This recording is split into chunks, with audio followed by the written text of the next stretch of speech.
हाँ, hello students, एक बार आज मैं फिर आप लोगों के बीच में काव्यखंड के अध्याय नंबर 2 पदावली से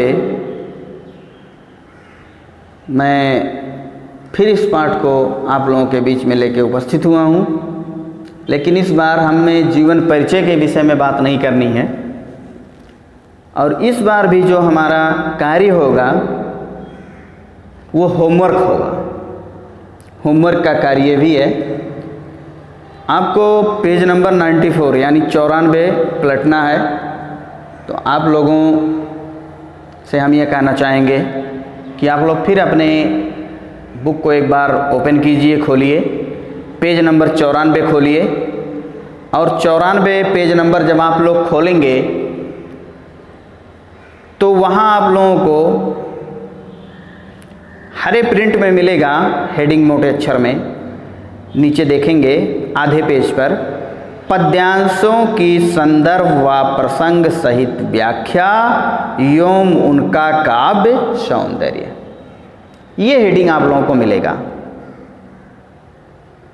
फिर उसके नीचे काले मोटे अक्षर में मिलेगा निर्देश, और ठीक फिर उसके नीचे, जैसा कि मेरे कलम पे ध्यान देंगे कैसे मैं टिक करा रहा हूँ, मिलेगा आप लोगों को पदावली नंबर 1। तो इस पदावली नंबर 1 से हम अब चर्चा करेंगे, इसके बारे में हम बताएंगे और होमवर्क के रूप में हम टिक करवाएंगे। सो आप लोग टिक करके अपने होमवर्क कॉपी पे इसको पूर्ण करेंगे। तो ये जान लीजिए कि इस पदावली नंबर 1 का हमें टिक करना है, यानी अपने होमवर्क के उत्तर पुस्तिका पे लिखना है। अब पदावली नंबर 1 हमारा है क्या, एक बार मैं इसको पढ़ दे रहा हूँ। बसो मेरे नयनन में नंदलाल, मोर मुकुट मकराकृत कुंडल, अरुण तिलक दिए भाल, मोहनी मूरत सांवर सूरत, नैना बने विशाल, अधर सुधारस मुरली राजत, उर्वैजंती माल, क्षुद्र घंटिका कटि तट शोभिते, नूपुर सबद रसाल, मीरा प्रभु संतन सुखदाई, भगत बछल गोपाल। तो बच्चों, इसका हम संदर्भ लिखवाएंगे, संदर्भ पे टिक करवाएंगे, प्रसंग लिखवाएंगे, प्रसंग पे टिक करवाएंगे, उसके बाद व्याख्या लिखवाएंगे, उस पे टिक करवाएंगे, फिर उसके बाद काव्य सौंदर्य लिखवाएंगे, फिर उस पे टिक करवाएंगे। इतना जब काम हम पूरा करा देंगे तो आपका कुल मिला जुला कर पदावली नंबर 1 पूरा हो जाएगा। इसमें बच्चों आप लोगों को क्वेश्चन और आंसर नहीं लिखना होता है, मात्र संदर्भ, प्रसंग, व्याख्या, काव्य सौंदर्य लिखना होता है। तो आइए एक बार हम इसके संदर्भ को दोहराते हैं, कैसे हमें लिखना है। तो आप लोग ये जो पदावली दिया गया है उसके नीचे शब्दार्थ आपको मिलेगा, ये नहीं लिखना है, ये कट कर दीजिएगा। फिर उसके नीचे आएंगे तो यहाँ आपको मोटे हेडिंग में मिलेगा संदर्भ, ये आपको लिखना है। अब संदर्भ में देखिए, मैं पढ़ रहा हूँ, प्रस्तुत पदावली हमारी पाठ्य पुस्तक, टिक कर लीजिए संदर्भ में आप लोग, जहाँ तक लिखना रहेगा मैं बता दूंगा। प्रस्तुत पदावली हमारी पाठ्य पुस्तक के काव्यखंड के पदावली शीर्षक से उद्धृत है।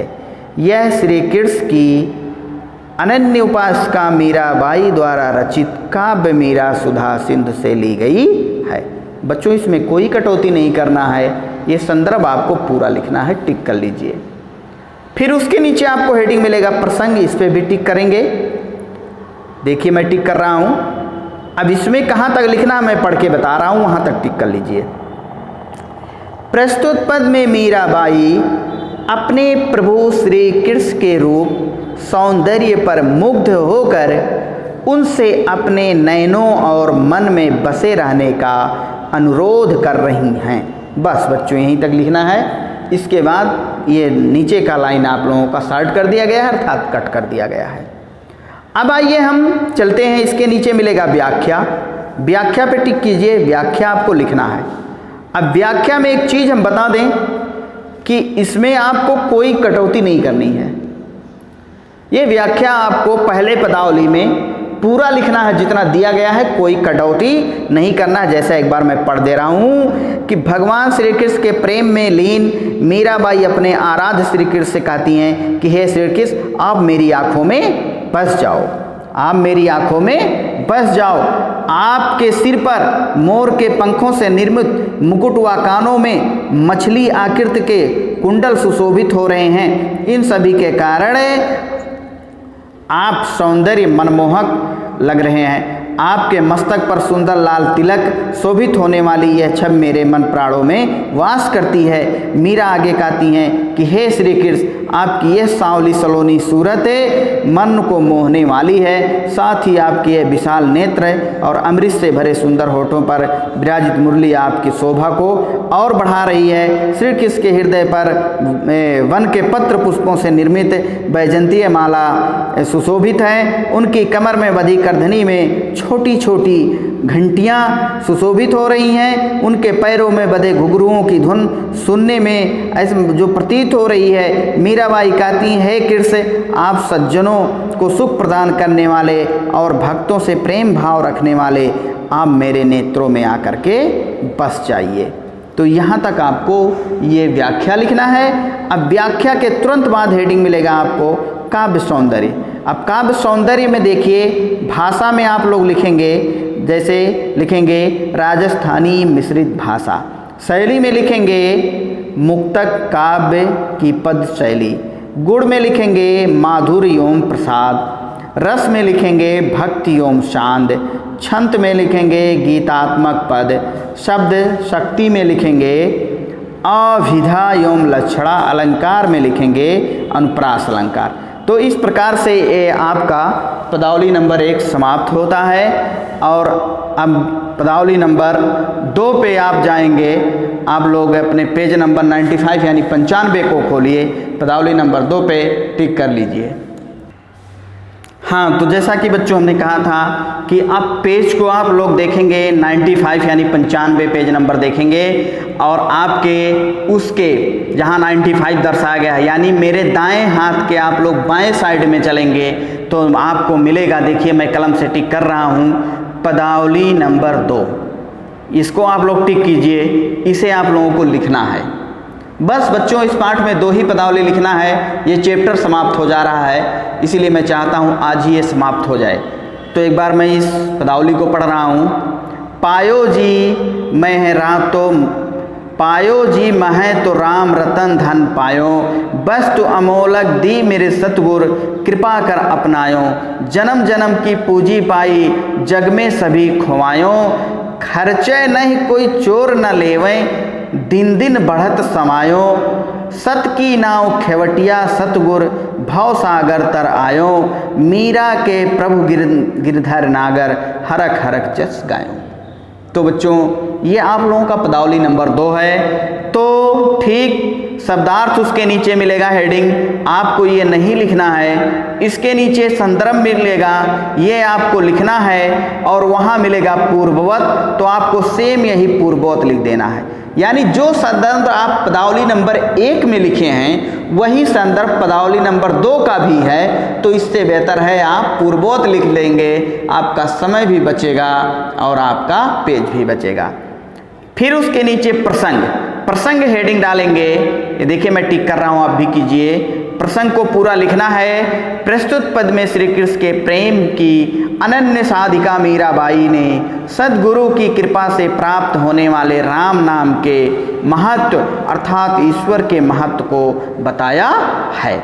यहाँ तक लिखना है। इसके तुरंत पश्चात आपको मिलेगा व्याख्या हेडिंग डालेंगे, यहाँ टिक करेंगे। अब यहाँ से क्या लिखना है मैं बता रहा हूँ, इसमें कुछ मैं शार्ट किया हूँ, आप लोग टिक करते जाइए। तो मैं पढ़ रहा हूँ लिखने वाला, अब ये टिक कीजिए। लिखना है, मीराबाई कहती हैं कि मैंने राम नाम रूपी अनमोल रत्न प्राप्त कर लिया है। यह अमूल्य रत्न मुझे मेरे गुरु ने प्रदान किया है, जिसे मैंने गुरु की कृपा मानकर अपना लिया है। यह राम नाम रूपी अनमोल रत्न पाकर मुझे ऐसा प्रतीत हुआ मानो जन्म जन्म का खोया हुआ खजाना प्राप्त हो गया। बच्चों, इस पहले पैराग्राफ में इतने लिखना है, ये आपको जो 1.5 लाइन बच रहे हैं छोड़ देना है। अब क्या छोड़ना है देखिए, क्रॉस कर लीजिए। इससे पहले मुझे जो कुछ भी प्राप्त हुआ था वह सब इस भौतिक संसार में ही खो गया था, ये नहीं लिखना है। अब आप आइए दूसरे पैराग्राफ में टिक कीजिए। अब कहाँ तक लिखना है देखिए, लिखना है मीराबाई कहती हैं कि यह राम नाम रूपी रत्न ऐसा खजाना है जो कभी खर्च नहीं होता, जिसे चोर भी चुरा नहीं सकता, और खर्च करने पर दिन इसमें 1.25 गुना वृद्धि होती है।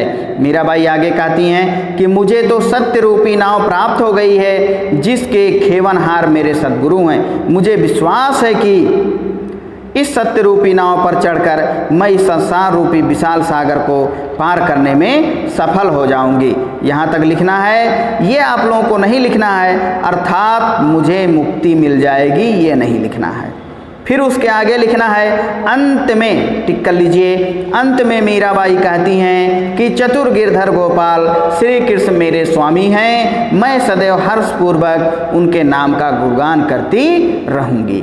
तो ये आपका व्याख्या कंप्लीट हो गया। अब इसके नीचे हेडिंग मिलेगा काव्यगत सौंदर्य।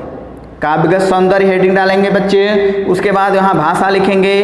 भाषा में आप वही लिखेंगे राजस्थानी मिश्रित भाषा। शैली में लिखेंगे मुक्तक। गुण में लिखेंगे प्रसाद एवं माधुर्य। रस में लिखेंगे शांत एवं भक्ति। छंद में लिखेंगे गीतात्मक पद। शब्द शक्ति में लिखेंगे अभिधा और लक्षणा।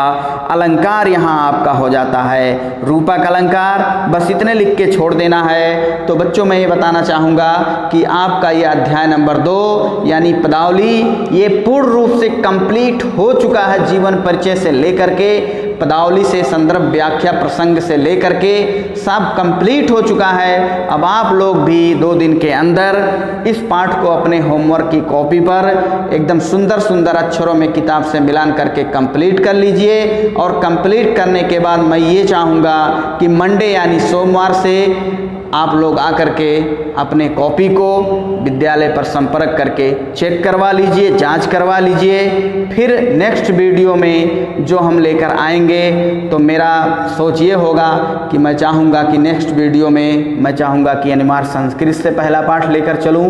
तो मेरी सोच यही है कि अगला वीडियो जब मैं बनाऊँगा तो संस्कृत पाठ यानी वंदना से शुरू करूँगा। तब तक के लिए मैं इस वीडियो को बंद कर रहा हूँ। इसी के साथ बहुत बहुत धन्यवाद।